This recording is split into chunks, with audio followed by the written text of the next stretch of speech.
retweet, verified, selfies, oh my. We're talking social media and our new online reality. The Whitney Reynolds Show is supported by the Illinois chapter of the American Foundation for Suicide Prevention, whose mission is to save lives and bring hope to those affected by suicide. Children's Learning Place, excellence in early childhood education since 1998. Evolve Her, a collaborative workspace for women. Kevin Kelly with Jameson Sotheby's International Realty. Luxury is an experience, not a price point. The J. Parker, a Chicago rooftop restaurant at the Hotel Lincoln.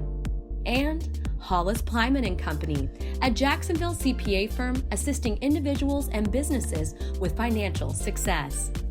Special thanks to Dr. Daftari and the team at Art of Modern Dentistry. Cellular Intelligence. Goldfish Swim Schools of Chicagoland. Deluxe Cleaning Services. Iga Salon and Spa. Chicago Andrea Creative.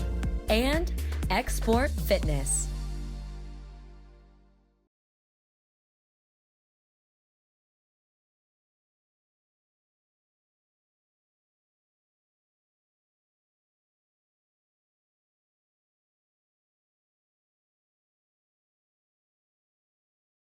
A new normal for interactions, friendships, and the way we share news. Just a few things that have changed drastically in the last decade, thanks to social media. Today we're looking at the psychological and physical effects social media could be having on our lives.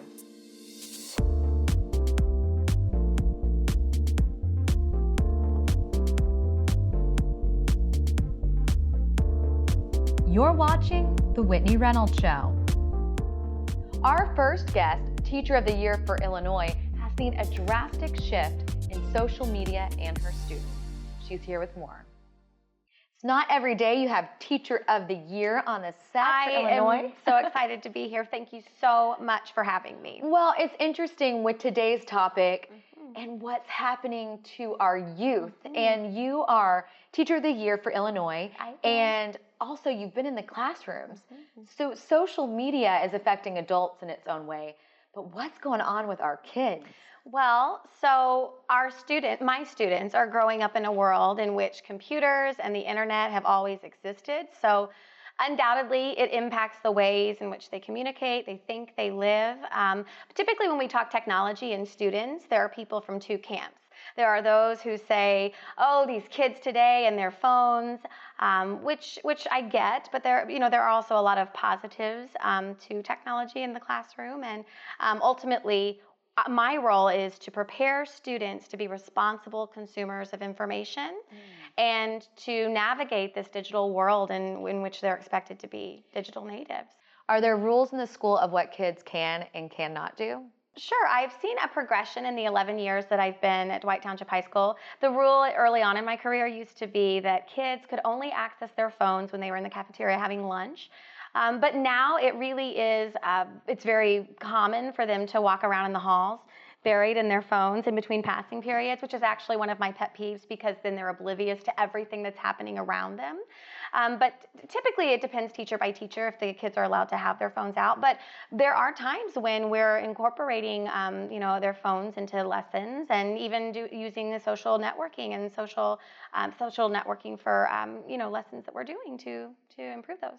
Have you seen any online bullying happening? Oh, absolutely. I mean, I think that that's something that, and also, what we run into is what is a school's role in tackling that kind of stuff. I think that, when we were growing up, we could escape bullying that happened at school, right? We could go home, be secluded, but today's kids, they really can't escape that. And things that are happening in schools translate at home, and they're dealing with that at home as a result of social media. And so that's kind of an interesting conversation that we're in the midst of right now, is what is our role in schools in dealing with bullying that happens online. Right. Well, and it's probably a learning curve month by month. Absolutely. Because so much is developing at the fingertips, literally by the day. Absolutely. So it's just, these kids today, their technology and social media is such a part of their lives But again, there are pros that come with it as well and benefits. They're very savvy and they're really good at marketing themselves online as well. Is the person in your classroom the same person they portray themselves to be online?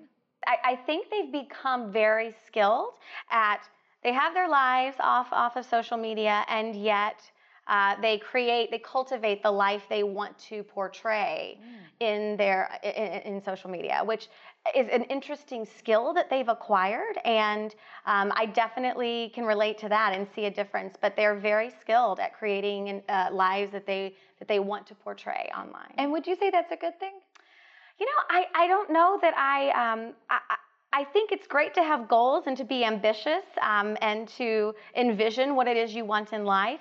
But when kids are so busy spending all of their time and energy in cultivating those fake lives online, and they're not investing and leading and living their lives outside, I think that's kind of a slippery slope, right? Well, and with being Teacher of the Year for Illinois, because that is a huge title, what has social media done for you and this platform that you have? Well, it's really allowed me to share my message. The Teacher of the Year is gifted with a platform to advocate for students, and I'm so grateful and so honored, and it has allowed me to, share my concerns about things that are happening in education and to question the status quo. And I'm fortunate that I've been gifted with this platform, and social media definitely helps me spread my message. So, what warning would you have for parents out there from something that you've seen? Just for any of our viewers, or maybe if they're not a parent and they have young kids that are being shaped. One of the phenomenons that I find really interesting is this current trend of young kids watching other kids play with toys on YouTube. I think that we have to remember that our kids need to live their lives as well, and reminding them of the difference and of the importance of putting things down so that they can do so. And like what an actual book feels like. The nostalgic feel of the pages, right? Man, yes. Yeah. I don't have a Kindle. I don't have any of these, digital. I love feeling the pages of a book and then putting it on the mantle as a trophy. And I think that even is kind of an archaic act to some of my students. But ultimately, I think that life is about balance, and it's reminding kids that they need to find a healthy balance and not allow it to prevent them from leading their lives and living their lives. Ooh, that's good. Well, thank you so much for coming on. Thank you so much for having me. I really, really appreciate it. It's an honor to be here. Sharing photos is a tool I personally use almost daily on social media. It's a way to connect the world with images, either personal, work, or even selfies that I like to share. This might be a common thing for you in your life. One doctor, however, says he's seen an uptick in plastic surgeries from patients changing their face for the perfect profile. Dr. Diane is here with more. Welcome to the show. Thank you so much. Pleasure to be here. So Dr. Diane, you see patients come in because of today's topic. Every single day I see people come in, and because of social media, whether it's because they're doing it or because they're interested in looking like someone on social media, it drives them into my office. So you're saying wanting to look like people. Let's peel that layer back first. So people are actually changing their bodies, their faces, to try to look like maybe someone they saw that's famous? Well, it used to be someone famous, but now it's like someone else that they see, that they recognize, or the version of themselves that they want to be, that they've done by morphing their photos on social media. And that is the real problem. So the morphing of the photos, they are kind of changing how they want to look, and they come in and say, make me this. Yes, because they think that that's the reality, but it's not. When you take a selfie of yourself, when you hold that photo, that camera, 12 inches from your face, it distorts your face. It takes the center of your face and it expands it. So your nose is actually 30% bigger in the photo than it is in real life. And people don't realize that, and they think their nose is that big, but it's not. So you're saying that people, whenever they see it, they say, oh my goodness, my face looks this way, but that's not really the case. And it's really confusing today because we didn't have this a few years ago. Right. Now everyone takes pictures and you recognize yourself as you see yourself in a selfie photo. But if you look at a mirror image and a selfie image is a reverse image. They're not the same thing. And no one really knows what they're looking at because they don't know which version of themselves they like better. And it gets very confusing today what's reality. So is it mainly nose jobs, or is it everything that you're seeing? So it's a great question. Now, I specialize in the face, And I do a lot of rhinoplasty or nose jobs. So I see many, many people coming in asking me about their nose. And that is one of the biggest areas to get distorted, or an image distortion of what is reality. And today, 16 to 29-year-olds spend over 5 hours a day taking pictures of themselves and uploading it. It's a big deal. Being a doctor and over the years, the uptick has recently happened. Yes, and that's a great question and a great point, because it's a recent phenomenon, and we're seeing it like this because of social media, and it's driving patients into our offices. Clearly, 55% of the patients that come in today are now coming in because of social media and because of images that they're seeing of themselves or others on the phone. But the problem is what you see in social media lacks authenticity. Okay, so let's go there. It lacks authenticity. So Yes. how do you tell your patients that? Well, it's my job to educate them. But many people today alter their images. Now, I have young teenage girls. They quickly can recognize when an image has been altered. And what's interesting, there's a study out that came out recently this year in Body Image, it's a medical journal, that talks about our impression of others that alter their images. And if someone alters their image, we think less of them. We think that they're not as competent, we think they're not as attractive, and we think that they're not as intelligent. So is that the same case with someone that gets plastic surgery? Do we? Oh my gosh, that's such a great point. I'm so glad you brought that up. Because yes, if you can tell that someone's had something done, you think of them less. You don't trust them as much. So this back to my concept of authenticity that we were just talking about, is that we are seeking authenticity. And if someone's had plastic surgery, you can tell they've been altered. Their face looks strange, their lips look too big, their face looks pulled back. There's something off. You don't respect them. You don't like them. It's not attractive to you. It's not beautiful. The same thing when you see an image on a phone that's been altered. So what we all seek is authenticity. We seek people who are real, who look real. And you also, I don't want to just show one side of the coin, you've also helped people really improve their self-image in a way that they do feel more confident. Like the person that might have been burned in a fire, or they were born with some type of thing that did need fixed. You're able to supply Yes. that as well. That can also, help them, even if it is on social media, make them feel more whole again. So that's the crux, and that's all of what aesthetic medicine is in plastic surgery. Our job is to help people feel better about themselves. And when plastic surgery first started, just after World War I, the whole aim of plastic surgery was to allow these people who were involved in World War I, who survived their injuries, to pass back into society unnoticeable. And that's exactly what we should be doing today, is that we allow people to feel confident about themselves, whether it's a person who had a burn victim, a domestic abuse victim, or a person who was born with ears that are sticking out here or a nose that doesn't fit their face. If we allow them to look natural and normal and they pass back in society, and increase their self-esteem and confidence, and we're successful. What do you say to the patient or the viewer today that's watching that is not happy with who they are? There's so many reasons why someone's not happy with the way they are, and plastic surgery may be an opportunity to help you feel better about yourself, but it might not be. Sometimes we get self-esteem from many other things. We get self-esteem from our children, from our jobs, from studying a new concept or idea. There's so many different ways to derive self-esteem, and appearance is a component of it, but it's not the complete picture.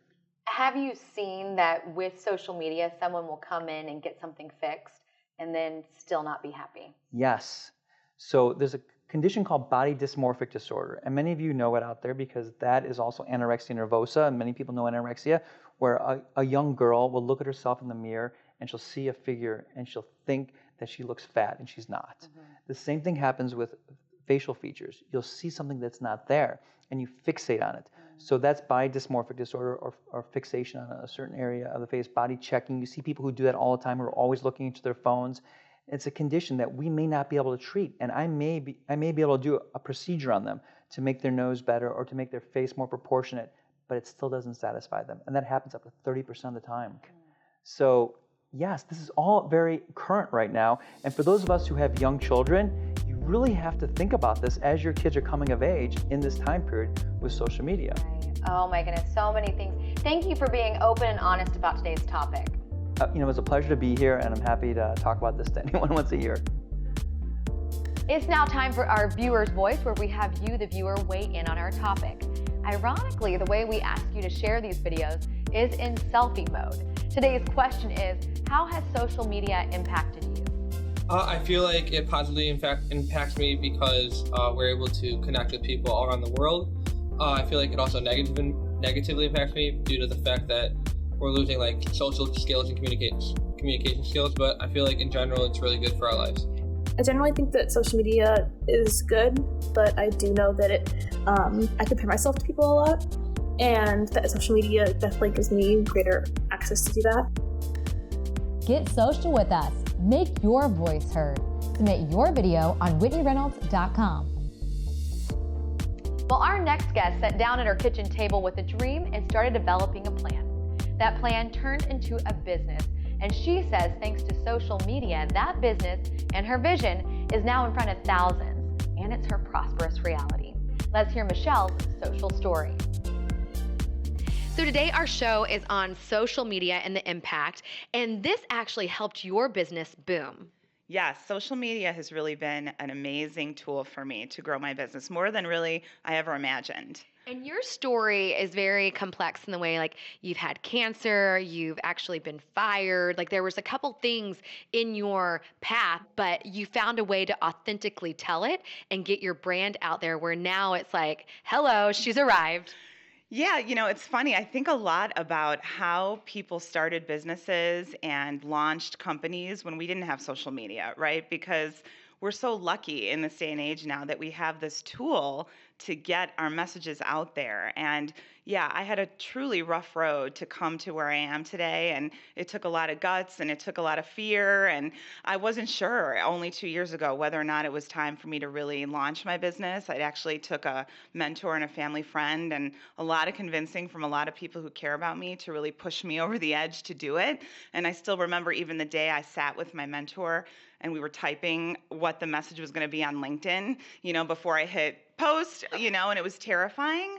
But what an amazing power to be able to do that versus having to send out, direct mail cards to everybody I know, or pick up the phone and call a million people and hope that they hire me. What was that moment that you kind of connected the dots saying, okay, social media is a whole new forefront on how I can really get myself out there?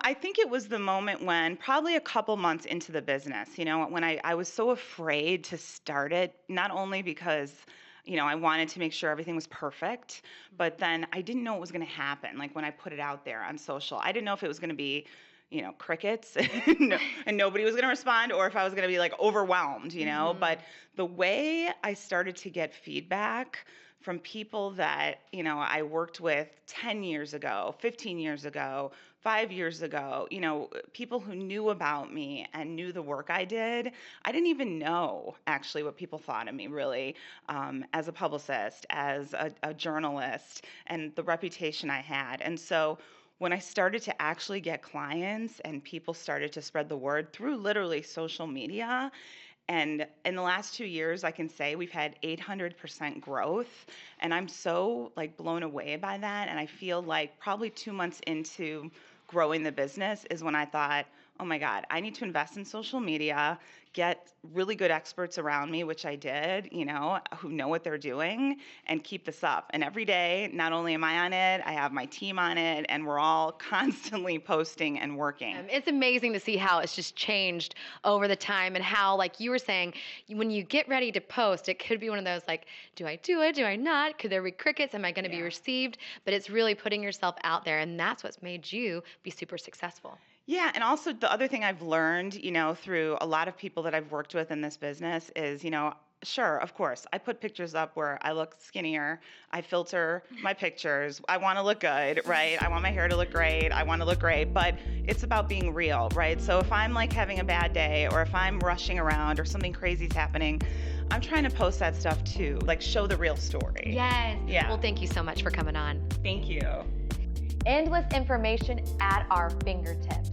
Some life-changing updates, and others we might scroll right on by. We might up our data plans on devices. What does all that do for our mental health? Let's find out more. So now we're going to talk about what mentally is happening online and social media when we're scrolling and looking and doing. You're a therapist, Yes. and you see people all the time that are either struggling or maybe not struggling with this. Social media can be used in a lot of good ways. I mean, it certainly is a way to connect us. It certainly can give us a little boost in our happiness quotient, what we call dopamine boost. It's one of our neurotransmitters, and it's that kind of high feeling that we get from a good run or from, somebody liking one of our photos. But a lot of times people are using social media in a way that is not healthy, and that's what's leading to some problems. So when we say not healthy, Mhm. can you give us some examples? Social media is a tool, and it in and of itself is not going to control us, or unless we allow it to control us. And so if we're spending hours and hours and hours on social media versus having one-on-one interaction with people, which is something that we psychologically need to do, then we're isolating ourselves and we're alienating ourselves and we're not getting those basic needs met that we need to get met, and that is contact with other human beings. So going back to the basics, Mhm. one thing that we actually physically need Mhm. is contact with each other. It's contact. And we might think we're doing that online and through these platforms, but that's really not the case. Well, we're certainly connecting with people, but we're not connecting in the intimate way that one would connect if they were having lunch with their friends or, having a face-to-face conversation with somebody. In communicating, in interacting, there needs to be a lot of factors involved, including vulnerability and trust and social Right. cues and like eye contact and tone of voice. And all of that is missing when we're talking to people online. And depression. Mhm. A lot of, mental illness is out there on Yes. all sorts of levels, but Mhm. depression is something we have, covered a lot on this show. And we see people leading really happy lives on social media. Mhm. With the patients overall, what are Mhm. some of your biggest warning signs that you would tell our viewers to look out for? Certainly, if they're not spending time physically with other people, if they are showing any signs of addiction. What would you classify an addiction? Addiction is something that affects us and takes us away from actually functioning in our lives. It is something that we become obsessed with. It is something that can cause us to be dishonest about how we're using whatever we are addicted to. And ironically, there's a lot of very similar symptoms to a chemical addiction as there is to shopping addiction or food addiction or screen addiction or porn addiction. Is there a mental checkup we can do? If someone's watching today and they're kind of on this border, am I using social in a bad way, or is it, what is there any type of sanity check we can do with our social media? I get a lot of clients come into my office who say that they want to take a break from social media. And I get a lot of different answers from them as to why they want to do that. Some say it has to do with it's taking away from other time that they could be spent doing other things that are of interest to them. Other people will say that they're using it in a way that is not healthy for them, like they're stalking an ex or, they're struggling with body image and they're finding that they're comparing themselves to other people too much. So I never think anything is a problem unless it is specifically a problem for you. And that's very subjective. So if you're asking yourself, is there a problem with how I'm using social media, then that might be the best warning sign to take a look to see if in fact it is. Well, thank you so much for coming on. Thank you so much for having me. Like it or not, sorry, I couldn't help myself. Social media is here. However, the impact that we let it take on our daily lives truly depends on us. It's semi-ironic to end the show with a follow us tag or go online. However, as some guests have pointed out, social media and other online tools can be a great way of inspiring and connecting with others. And we hope to constantly be that platform for you. For more information on today's show, go to whitneyreynolds.com.